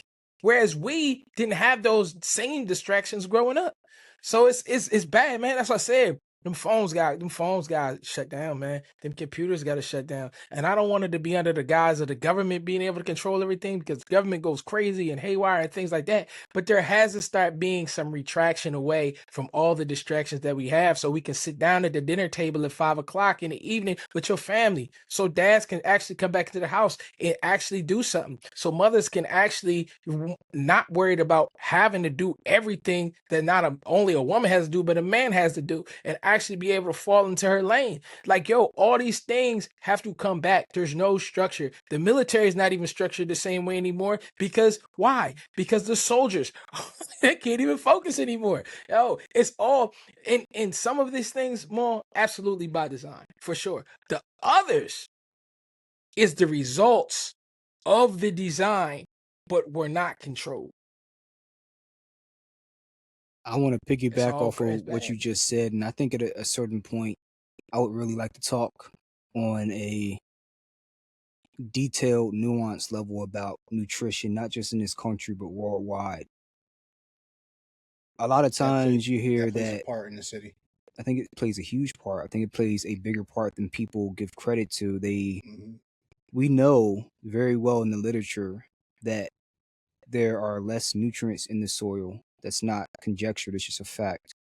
And nutrition is so critical for phenotypically some of the things that we do, from just contracting our muscles to nerve impulses firing in our brains, all the way down to the molecular level where you have, I don't want to get too technical, reactive oxygen species, waste, inflammation. And people just think, oh, that just means that my toe is puffy because no, that that relates to your brain, and your brain controls everything else in your body. So if your brain's not working properly because you don't have access to proper nutrition, either because you don't eat a good diet, because you lack um, discipline, or because you live in a socioeconomically disadvantaged area, well, guess what that's going to affect? Not just how you feel, but the way you act, the way you carry yourself, and the way you process the world around you and the information that you receive. So, and you mentioned, Jamal, that how can you judge somebody who's acting a certain way when you don't know that their situation or their circumstances? And I think that that applies across the board. I think there are a lot of people that are suffering health wise in ways that we don't consider because we're not experiencing it from the first person view, and suffering in ways that they don't even realize. So some people can't help the way they act. That's not to excuse anything, but I think Mm-hmm. this is a systemic problem that is bigger than we give it credit for. And this extends even out to the academics and the people in the medical field. I have a personal gripe when it comes to this. Medical doctors, they're supposed to always watch out for the welfare of the patient, the Hippocratic oath, if you will. But for all the knowledge and understanding that many medical professionals have, they treat nutrition as if it's some inconvenient topic that they have to acknowledge for a split second before moving on to prescribing you a medication. Somebody's not eating well. Is it any wonder that they're acting like a nut, whether they're living in the hood or whether they're on Wall Street?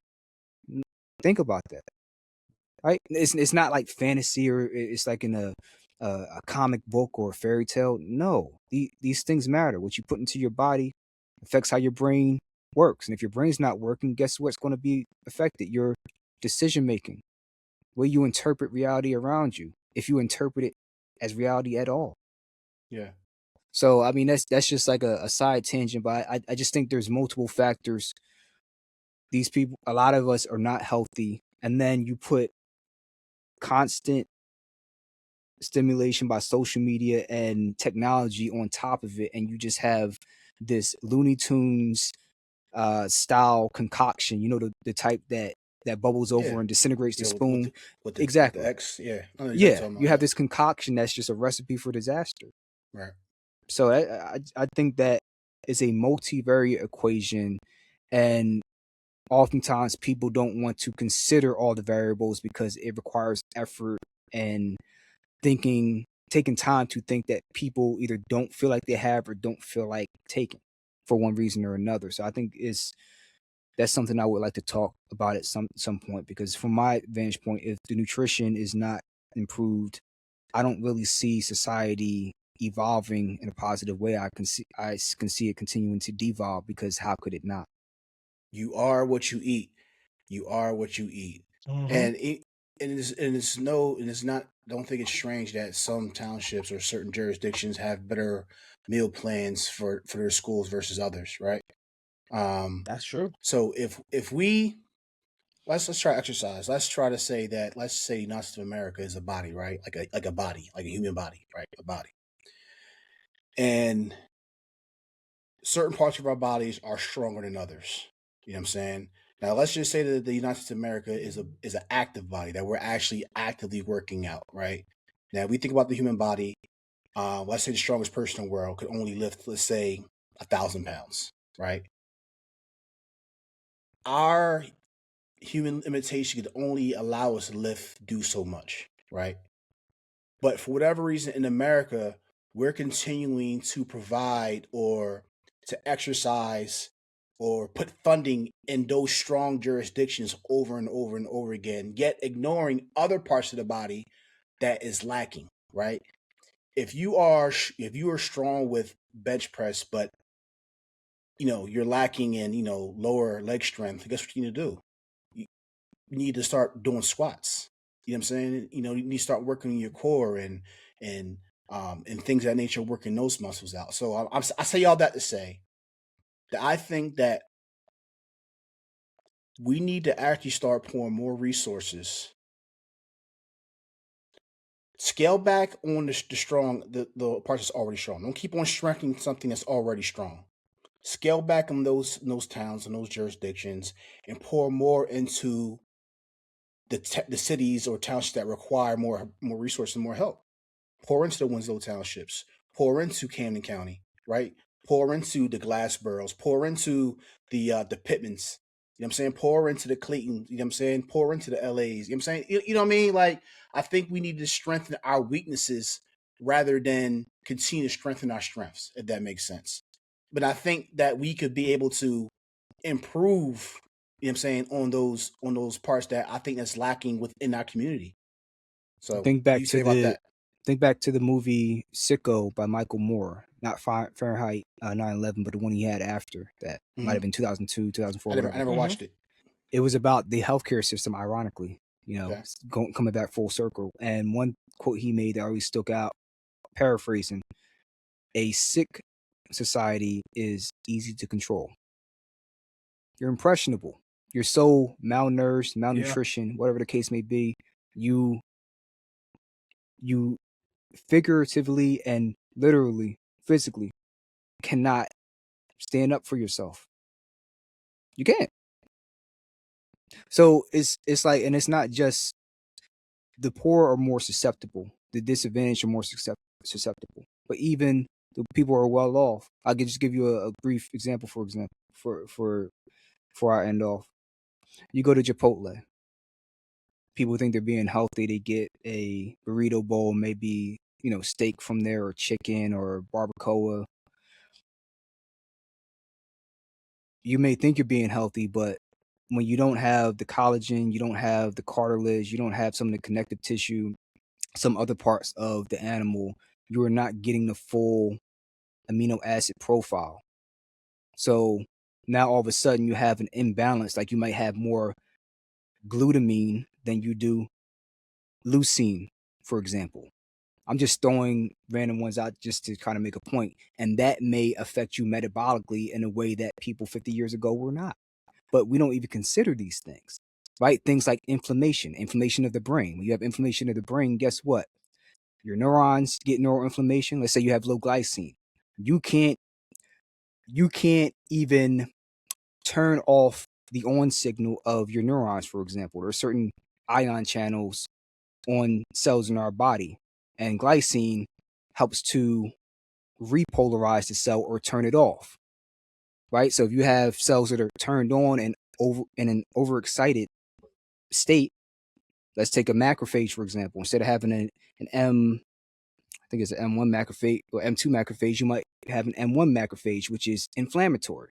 But you don't know it's because you're not eating a well balanced diet, even though you think you're living healthy and based off what you heard on TikTok. So even the people who are well off, it's a lack of knowledge and understanding, and in some people, a certain arrogance to not consider that you may not be as well off as you think you are. So from the poor to the rich is this, in general, this lack of, I think, nutrition, this lack of overall good health.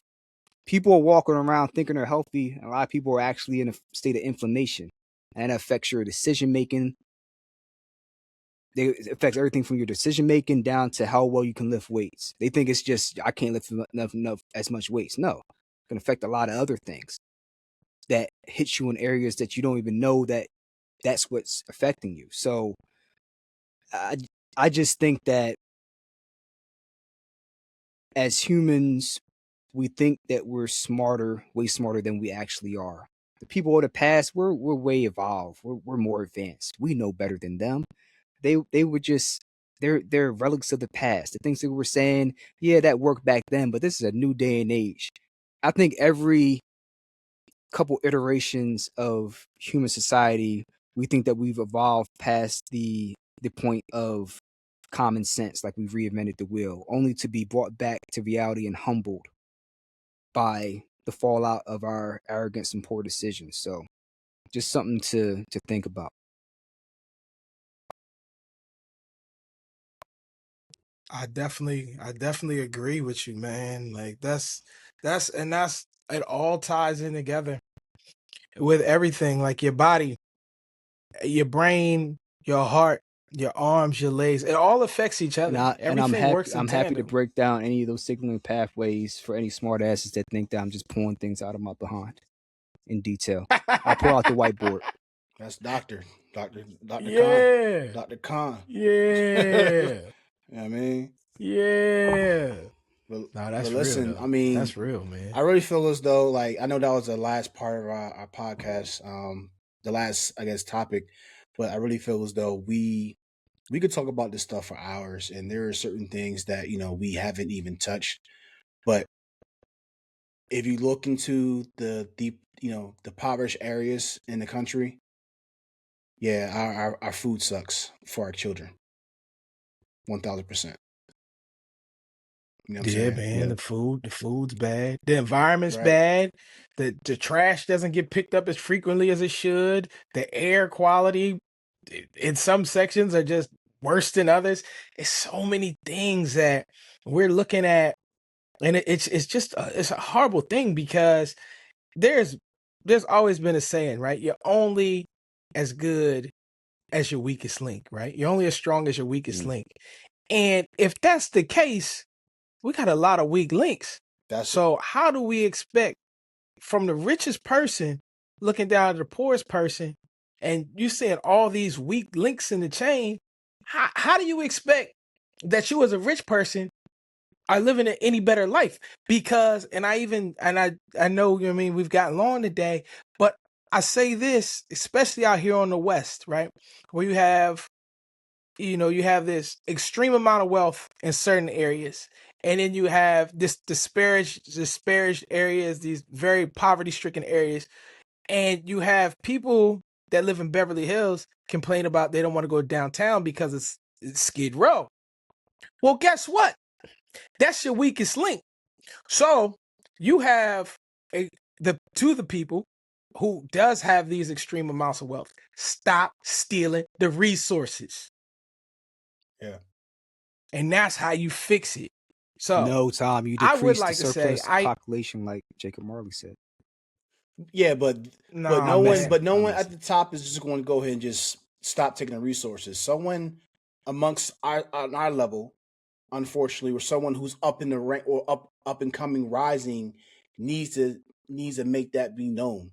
You know what I'm saying? Like, someone has to be an advocate for the people, and I think Yeah, the advocacy is lacking because everyone yeah, are is out for self. Honestly, if I think about it, like, to be a leader, you know what I'm saying, it takes sacrifice. You know what I'm saying? It takes you to fall on for you to fall on the sword. You know what I'm saying? It takes a lot for you to be a leader in society, because a lot of decisions being made, you got to take the brunt of it, or not just from the people that you lead, but from the opposition.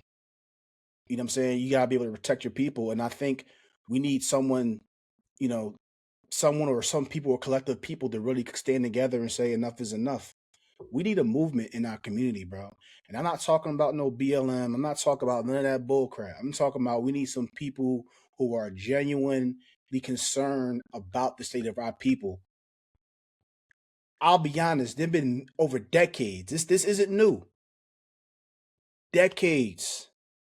Decades. There have been people who've been trying to come up within our culture, but we call them corny. We call them corny. We push them to the side and then call them names and make fun of them, but they're really out here trying to serve us.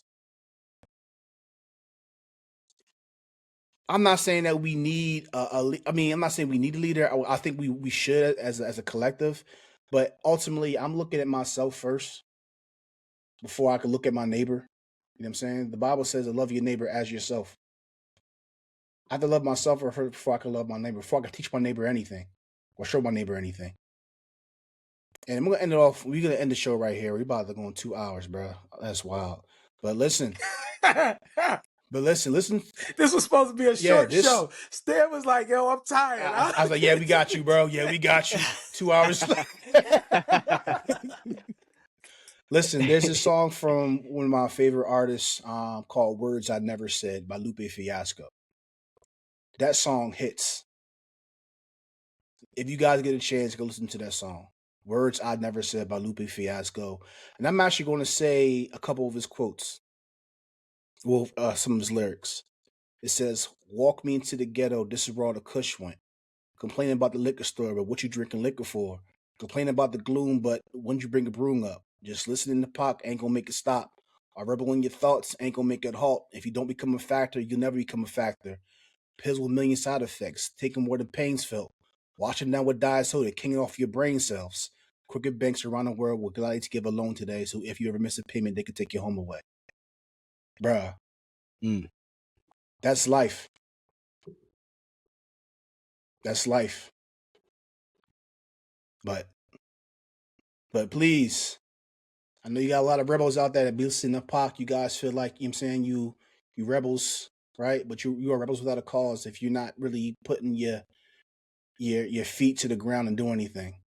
Whatever, skills you have, whatever platform you have, um, maybe just a handshake to your neighbor or a hug to your neighbor, or just say like, "Hey, how you doing?" or tell your homie like, "Yo, hang in there, bro." You know what I'm saying? Like, that goes a long way. You gotta start building each other up and lifting each other up, bro. Trying to get emotional about it, but I'm tired of my people being laughed at and talked about as if, you know what I'm saying, we didn't build this country, or we're so much more. We're more than basketball players. We're more than the musicians. We are a jack of all trades. We're dynamic, and we deserve the respect, you know what I'm saying, by all people. So, Well y'all got said, anything to man. say before we log off? Yeah, I just got one small thing to say. So I'm still trying to figure out where I put my resignation letter to the culture. I still don't know what that means, but whatever, dog. and so if I could put my resignation letter to the culture, and if I could put my application into fixing this damn country to get things together, not only right for my people but for all people, where do I send both of these? Because I'm sick and tired of watching the wrong, and I want to be on the right side of history and be part of the right. And I don't mean the right as in the right. I mean the The right right way. way. Not So, got you. like I said, Yep. I'm putting my resignation in to the culture, and I'm scrubbing it, and I'm going to be part of cleaning this thing up. That's all I got for today. Stan, take us out of here. I just want to keep it short and simple. Sometimes we get passionate and heated about the things that we have conviction in, but just know that I love each and every one of you, but God loves you more. Don't ever forget that. Never. Listen, Jack of all trades, episode 18. This is a wrap. Peace out. God bless. Jack of all trades, I move how I move.